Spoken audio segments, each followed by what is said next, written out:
You know that moment. The one where the room is quiet, your phone is face down on the table, and for the first time in a long time, nobody is reaching for you. No text saying, "Did you get home okay?"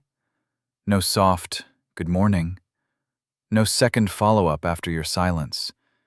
Just that strange, hollow stillness that doesn't feel peaceful. It feels loud. And maybe you're sitting there telling yourself it's fine, that you needed space, that they were too much, that the pressure is finally gone. But underneath that, something else starts creeping in. Slow, unwelcome, real. Why does this feel worse now? Why do I miss the one person I kept pushing away? Why didn't I see it when I had it? Did I really lose them? Or did I train them to stop trying? Here's the truth most people miss. The avoidant doesn't usually realize they lost the right person when the relationship ends. They realize it when the safety that person created is no longer there to soften the emptiness. And no, you're not crazy for feeling that. You're not failing at love. And this is not just a story about someone who couldn't commit. By the end of this video, you're going to understand exactly when the avoidant realizes they let the right person slip away, why it usually hits late, and what that reveals about love, attachment, and emotional safety. Let's get into it. Most people believe avoidant people leave because they don't care deeply enough. But the real truth is usually harder, sadder, and a lot more human than that. Avoidant people often care a lot, sometimes more than they know what to do with. The problem is not always a lack of love. It's what happens inside their nervous system when love starts asking for presence, consistency, and emotional exposure. Because your partner's nervous system is reading closeness before their mind can explain it, and when closeness feels tangled up with pressure, disappointment, engulfment, or the old fear of losing themselves, they don't experience love as simple warmth. They experience it as activation. That's why what looks like withdrawal is often protection. What looks like coldness is often overwhelm. What looks like, "I don't need you," is sometimes a body saying, "I do need you," and that scares me more than I know how to admit. Most couples get this completely backward. They think the breakup reveals the truth of the relationship, but a lot of the time, the breakup only reveals what was happening beneath the surface all along. When safety leaves a relationship, love doesn't always disappear. It goes underground. It hides under distance, numbing, rationalizing, and relief that only lasts until the silence becomes undeniable. And that's why the realization comes late. Not because the bond wasn't real, but because the avoidant often cannot fully feel the value of safe love while they are still defending themselves against it. So if you've lived this, or if you're trying to understand someone who has, here are the 7 moments when the avoidant usually realizes they let the right person slip away. 1. When the noise stops and nobody chases anymore. Here's the part no one talks about. Most couples think the avoidant feels the loss during the arguments, during the breakup talk, during the emotional scenes. But most people in relationships don't realize that avoidant patterns are often buffered by pursuit. As long as the other person is still calling, explaining, reaching, asking, clarifying, crying, trying, the avoidant still feels the connection without having to fully move toward it. Then it stops. And that's when the deeper truth hits. Because beneath the surface, the avoidant nervous system may have experienced pursuit as pressure, but it also used that pursuit as proof. They're still here. I still matter. The bond is still available on my terms. When that disappears, They don't just lose the person. They lose the emotional structure that let them keep distance without facing true separation. The disconnected version sounds like this. Why are you making such a big deal out of this? I just need space. The connecting version would have sounded like this. I know I pull away when I'm overwhelmed, but I don't want you to mistake my distance for not caring. That hits different. Because when you say the second thing, your partner doesn't have to bleed just to prove the relationship is real. And when you do that, the walls between you start to come down without either of you having to say a word. 2. When they start dating again and nobody feels like home. This is where it gets really interesting. Most couples assume the avoidant moves on fast because they're unaffected. New faces, new chemistry, new distraction, new story. But most people in relationships mistake novelty for healing, when a lot of the time it's just numbness wearing better clothes. Here's the deeper truth. Avoidant people are often most comfortable in the early stages of connection, when intimacy is still editable, when nobody expects depth yet, when they can be charming, emotionally available in flashes, and still untouched in the places that feel dangerous. But the right person is not just exciting. The right person becomes familiar to your body. They become the place where your nervous system starts to unclench. So later, when the avoidant meets someone new who is attractive, interesting, even easier, something still feels missing. Not drama, not intensity, not instant chemistry. Presence, depth, emotional safety. The unspoken feeling of, this person knew how to meet me without forcing me. The disconnected version sounds like this. They were great, but it just felt heavy. The connecting version would have sounded like this. It felt heavy because they were asking me to be real, and I didn't know how. Not more options, not better texting, not another spark, but a person who made closeness feel safe enough to stay in. That's the difference. And when the avoidant starts noticing that nobody new can recreate what that person quietly built, that's when regret starts becoming real. 3. When life hits hard, and the person they pushed away is the one they want to call. And this is the one most couples never figure out. Most couples think love is measured in romantic moments, vacations, date nights, physical attraction, constant talking. But real attachment gets revealed in stress, in grief, in failure, in those random Tuesdays when life punches you in the chest and all your polished defenses stop working. That's when the deeper emotional truth surfaces. Because the avoidant may have told themselves the relationship was too much, too emotional, too demanding. But when something actually hurts, when work collapses, family drama erupts, health scares happen, or loneliness gets sharp, their body starts searching for the person who once felt like emotional shelter, even if they never fully admitted it at the time. And here's what changes everything. Avoidant people often recognize the value of a secure partner only when regulation is no longer available. They realize, that person didn't just love me, they steadied me.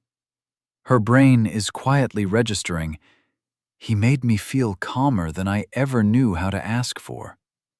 Or something in him is saying, she didn't trap me, she held space I didn't know I needed. The disconnected version sounds like this. I don't want to dump my problems on anyone. I'll deal with it myself. The connecting version would have sounded like this. I'm not good at leaning on people, but I actually need you right now. That is not weakness. That is bonding.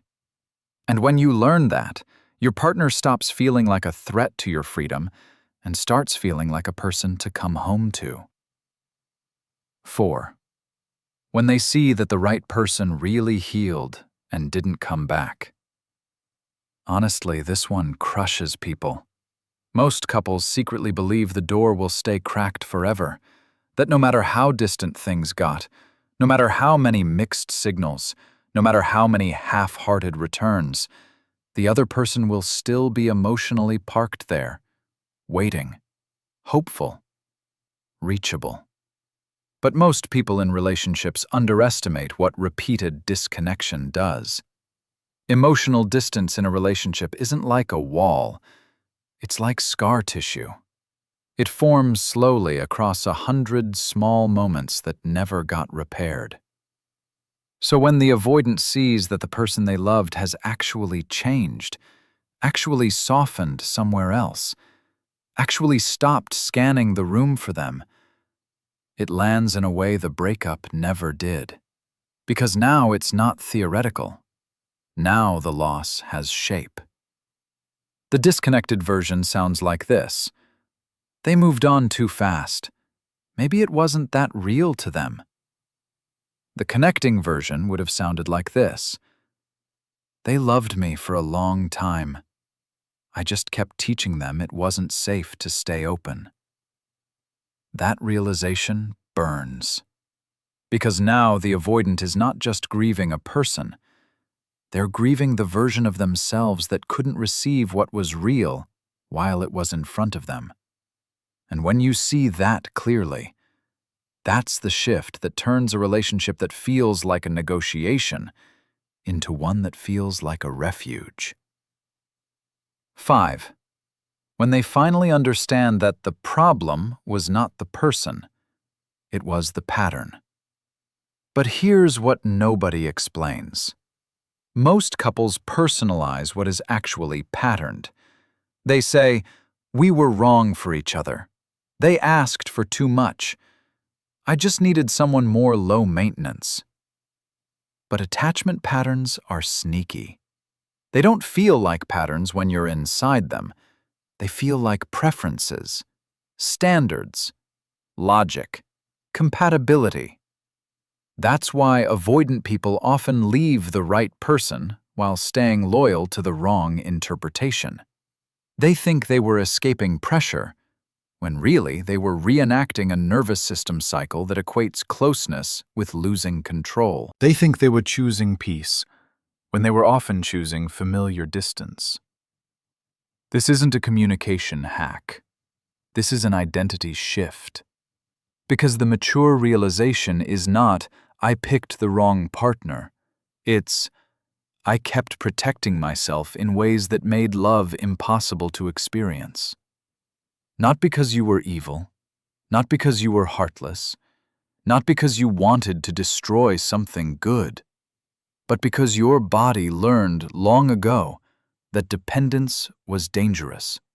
And now it keeps sounding the alarm even when the room is safe. Your nervous system in conflict is like a smoke detector. It cannot tell the difference between emotional closeness and emotional capture if that wiring was never updated. The disconnected version sounds like this. They always wanted more. The connecting version would have sounded like this. They wanted consistency, and my pattern translated that into pressure. That's a hard truth, but it's a freeing one. Because once you see the pattern, you stop blaming love for what fear was doing beneath the surface. And that's when repair becomes possible. First inside you, and then with someone else. 6. When they remember how gently that person handled the parts of them they were ashamed of. Here's the part that gets missed. Most couples remember relationships by the big events, the breakup, the betrayal, the fights, the dramatic moments. But the bond is usually built somewhere quieter than that. In 30-second moments, in ordinary moments, in the way someone looked at you when you shut down, in the pause before they reacted, in the tone they used when you were hard to reach. That's what comes back later. Because the avoidant often doesn't realize in real time how rare it is to be loved by someone who is trying to understand rather than control. They only feel it later, when they meet people who are quicker to judge, quicker to withdraw, quicker to mirror distance with distance. And suddenly the memory hits. She wasn't trying to corner me. She was trying to find me. Or, he wasn't trying to fix me. He was trying to stay with me. The disconnected version sounds like this. Can we not do this right now? And the other person, exhausted, says, fine, forget it. The connecting version would have sounded like this. I'm getting overwhelmed and shutting down. Can you stay soft with me for a minute while I come back? Man, that changes everything. Because when someone feels your honesty instead of your disappearance, they stop bracing. They start trusting. And that's the shift that makes a relationship feel less like survival and more like safety. 7. When the relief wears off and what's left is emptiness instead of freedom. And here's what changes everything. Most couples misunderstand the post-breakup relief an avoidant feels. They think, see, that proves it. I made the right choice. And for a little while, it can feel true. Less pressure, less confrontation, less emotional demand, more room, more quiet, more control. But relief is not the same thing as peace. That's the big one. Because relief is what your nervous system feels when a trigger is removed. Peace is what your heart feels when love is safe enough to stay. Those are not the same experience, not even close. And when the initial exhale fades, when the space stops feeling clean and starts feeling cold, the avoidant is left with a truth they can't out-rationalize anymore. I didn't just escape discomfort. I walked away from connection. The disconnected version sounds like this. I just need less complicated love. The connecting version would have sounded like this. What I actually need is to become someone who can stay present when love gets real. That is the real turning point. Not louder conversations, not more compromising, not a perfectly patient partner, but a person becoming emotionally available enough to stop mistaking safety for threat. And when that happens, the whole story changes. Because that's when your partner stops feeling like a problem to manage and starts feeling like a person to come home to. So, if you take anything from this, let it be this. The avoidant usually realizes they let the right person slip away when distance no longer feels empowering and finally starts feeling expensive. When the silence they once called peace starts echoing. When the person they thought they needed space from becomes the person their heart still measures everyone else against. When they finally see that what they were running from was not love itself, but the vulnerability real love requires. This isn't a checklist, it's an invitation. An invitation to become the kind of person who can recognize safety while it's here, who can stay when old patterns tell you to leave, who can turn toward connection before regret has to teach you what presence could have. These aren't tips for a better relationship. They're the beginning of becoming the kind of partner you always wanted someone to be for you. And the mic drop truth is this. The avoidant realizes they lost the right person the moment distance stops feeling like freedom and starts revealing the love they were too defended to receive.